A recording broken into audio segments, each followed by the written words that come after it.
Thank you to Babbel for sponsoring. More on them at the end of the video. Homemakers, I'm worried about you, and I'm going to tell you why in today's video.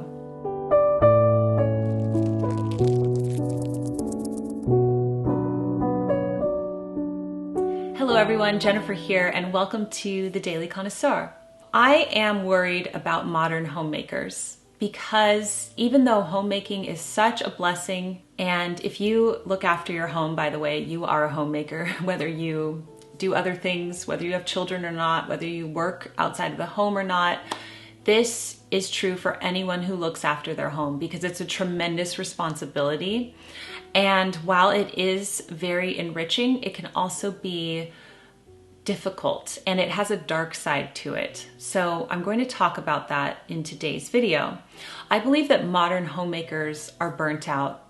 And I know this because I personally have been burnt out, and my friends in my real life have experienced burnout. I read it in the comments. Why is this? Modern homemakers are expected to do everything. Not only do you have a home to look after, but many of you also work, either full-time or part-time.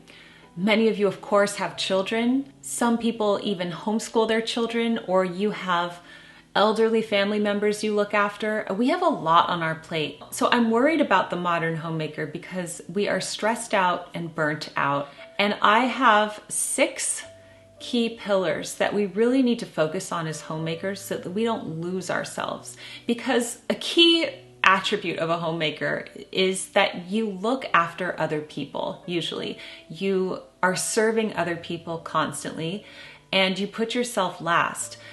And this causes tremendous burnout. And you might go years doing that before you even realize it or see the effects from it. But you might eventually see the effects from it either in your health or maybe in a deep sadness that you have where you feel like you've lost yourself. So I'm going to give you 6 key pillars in your life that I want you to reclaim as a homemaker so that you can heal from the burnout. These are 6 things that I have really explored in my life, and this is how I have healed, okay? So the first thing that I want you to reclaim is relaxation. I still struggle with this. This could be the thing I struggle with the most, is relaxing. I am a highly productive person. I pride myself on efficiency. I have a whole e-course on how to be efficient. I talk about it in my books and in my videos. I love being efficient, but I have struggled with being able to relax. Like if you give me an hour and you tell me to relax, I don't really know what to do with myself, and I feel like I either need to do work or laundry or maybe batch cooking or something to get ahead. But relaxation is important and it needs to be scheduled into your day as a homemaker every day. When I was talking to my friend Dr. Chloe Carmichael, who wrote Nervous Energy, I had the biggest light bulb moment because she told me that resting and relaxation is productive. She reminded me that it is productive, and I actually have science to back it up. Dr. Chloe is totally right. So I found this study from Yale University that says, be sure to schedule your relaxation times. They are every bit as important as the other to-dos on your weekly calendar.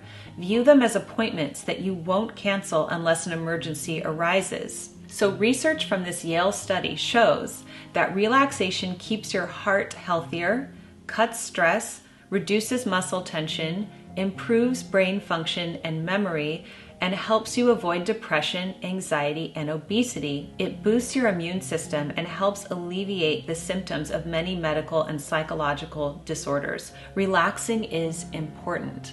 So it's like we know this, but when a Yale University study comes out and tells me it, it's even more reinforced. So that way I can lay down and read a book, you know what I mean? Or listen to music, or just simply rest. And it's not a waste of time. It's actually valid.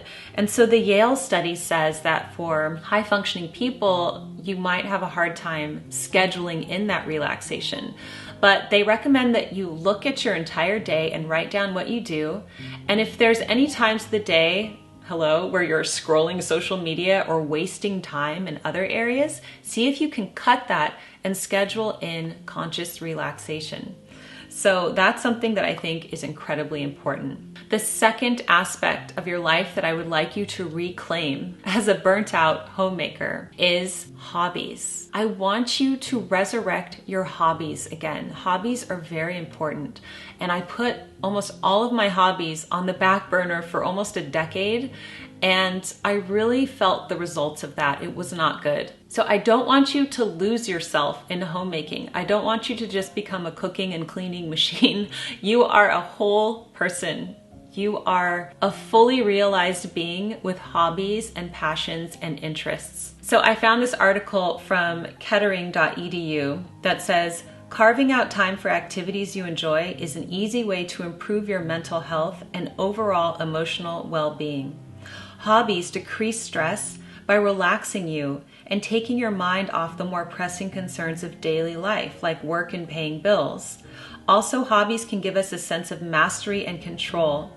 Our esteem level tends to rise as we feel ever more accomplished at a particular task. So hobbies, again, can be looked at as being a productive part of building your overall character. Isn't that amazing? Because you might think, okay, my hobby on the list today is dead last. I need to do this, and this beforehand.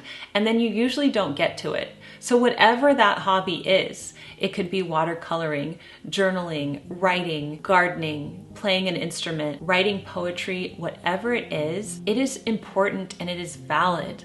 And so I want you to prioritize yourself and bring these hobbies back into your life. Homemakers, the third thing that I would like you to reclaim is your breathing. Now, I know that sounds ridiculous because obviously we're all breathing, otherwise we wouldn't be here. But I'm talking about deep, conscious breathing. So I tend to go throughout my day on a low level of stress, sometimes a high level of stress. And while I'm in this state, I have very shallow breath. And I still notice this and struggle with it. So if I have to clean the kitchen and to get the laundry folded and to do something for work, and then I need to drive the kids somewhere, for example, I'm holding my breath, just tensely trying to get through it all. And that's not good. Obviously, there's a ton of science behind the importance of deep breathing. Again, to bring it back to my friend Dr. Chloe, she helped us with the cocoon breath in a previous video, and you can read about that in her book, Nervous Energy. But taking time to consciously breathe throughout the day when you notice that you're stressed is amazing. This morning, I found some breathwork videos on YouTube that are free. You can find them anywhere. But just sitting there in a guided, conscious way and deep breathing is incredibly powerful. And it counteracts those stressful, shallow breaths that you take all day. And the more you breathe deeply, the more it becomes easier for you and it becomes your natural state. So I want you to reclaim deep, conscious breaths. Okay, the fourth aspect of your life is going to be obvious, but at the same time, not so cut and dry. And that is that I want you to reclaim your sleep. Now, I know some of you might be saying, Jennifer, I have a newborn baby. I'm not reclaiming any sleep anytime soon, and I get that. So I have been there, and the decade of my 30s, again, I did not get much sleep. And I was very candid with you all because I would stay up really late to work, and I would get up really early to work. So I would stay up till 11, 11:30, midnight working. This is when I had small children. And then I'd wake up at 5 or 5:30 and start writing, okay? So I did that. Now, a caveat is that I did that, and that is how I built my business. That's how I was able to write my books during that time period of my life. It's not like I was staying up, binge watching television. I was actually being productive, and I do see the fruits of my labor from that. However, I also experienced a lot of burnout because I was not getting enough sleep. So I'd probably get on average, 6 hours of sleep during that time. So the CDC recommends that people from 18 to 60 should get at least 7 hours of sleep a night. And that was very rare for me because keep in mind, I was getting about 6.5 hours, but it was interrupted sleep. Like during that entire decade, I had babies waking me up or toddlers crawling into my bed. Like I had interrupted 6 hours sleep for a decade. And I do feel, a little bit traumatized from that. And I know that a lot of you will relate to this who have had broken sleep. So now I am prioritizing my sleep a bit more. I am trying to go to bed earlier, like by 10 p.m. And I still wake up early, but my sleep is no longer interrupted. My children do not wake me up anymore, thank God. So it does end. But when you are in that phase where you are having interrupted sleep, try to go to sleep earlier. Allow yourself to sleep later. Okay, I wish that I had done that and that I had scheduled help during the day so that I could do my work during the day rather than working all day for my family and then squeezing in all the work when they were sleeping at night. So that is what I learned from that. The fifth pillar that I want you to reclaim is exercise. All right, so I am a big fan of incorporating exercise into your everyday life, and I have a whole chapter about that in Lessons from Madame Chic. And that is what I did when I was not able to actively do targeted exercise. And I love it. I think if you incorporate walking into your life, if you are looking after your home at all, you are exercising. Like if you're walking up the stairs and vacuuming and doing laundry, that is physical activity and it's valid. But I want you to also consider incorporating conscious exercise into your routine. Because of course it's good for us. We know all the science, we know all the studies. It's good for your heart, it's good to build muscle mass, and of course it's good to keep you fit. So in my 40s, I recently began rebounding again. I love rebounding. I also go on walks with my family. I do exercises on an app, or sometimes I'll do a free YouTube workout, but I love taking this time to work on myself. And, you know, I've always said I'm not an exercise person, and I still don't think I am. Like, I'm not one of those gym people that goes for an hour and a half and can work out by myself. I have no idea what to do. But I do know that after I exercise, I feel good and I have so much energy. And it's that taking care of yourself that is so needed, because again, we are always taking care of other people. I have an article here from the Moffitt Cancer Center that says more than 110,000 deaths per year could be prevented if United States adults over 40 spent just 10 additional minutes a day engaging in moderate to vigorous physical activity.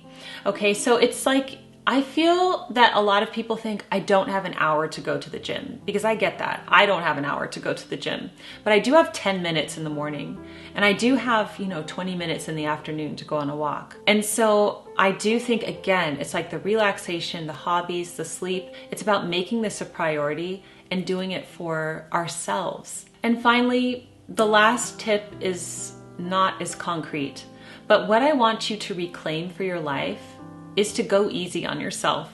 Don't be so hard on yourself. Don't compare yourself to what you see on YouTube or how you see other people living. Just focus on where you are and how you can bring joy into what you do. But it's very valid to notice when you are burnt out. So you might be just so tired of cooking, like you cannot cook anymore, okay? I have been there. I fully understand. And if you can get help in any way, shape, or form, if you can have, one of those ready-made meals delivered to your house to help you for a while, or if you can swap freezer meals with a friend, or get another family member to learn how to cook. Like if you have older children, they love cooking. My children love cooking, so get them to cook, If you can just have help with the housekeeping, if you can hire a housekeeper, or get your children to do more chores, or have your spouse help you more, it's important for you to get help and to not shoulder the burden of everything yourself, okay? Because that's where burnout comes in. It's when you feel like you are just doing everything yourself and it's never going to end. You don't see that light at the end of the tunnel. Now, I need to tell you that I have help. I have help with housekeeping. I have help with meals. I get a local cook to make family meal trays for my family. I have help in these areas. And because I do that, I can be more joyful in my homemaking. But I haven't always had that. So I know what it's like to not do that and to have everything be done by me on sleep deprivation and on also working full-time and even homeschooling full-time. So I know, I have been there, okay? And that's why I'm making this video for you. And now I would like to share our wonderful sponsor with you today, which is Babbel. Babbel is my favorite language learning app. Learning another language is important to me. It's like the Hobbies, right? It's using your mind to keep it sharp and keep yourself interested in something and working on yourself. So I absolutely love Babbel because they give you practical lessons that teach you conversational skills that you will actually use. So Babbel is scientifically proven to help you start speaking a new language in 3 weeks. Lessons are designed by real language teachers.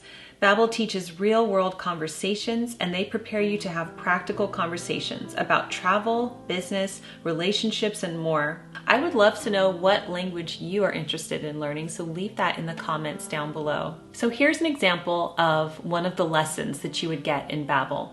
L'avion vient de décoller. L'avion vient de décoller. Je suis en train d'embarquer. Je suis en train d'embarquer. So click on the link in the description box, or you can scan my QR code here and get 60% off your subscription with Babbel. Thank you for watching today. I hope that this video gives you encouragement. Please leave your experience down below and tell us how you experience burnout, how you cope with it, or if any of these strategies really resonated with you. Thank you so much for watching, everyone. Keep calm and remain classy, and I will see you in my next video. Goodbye.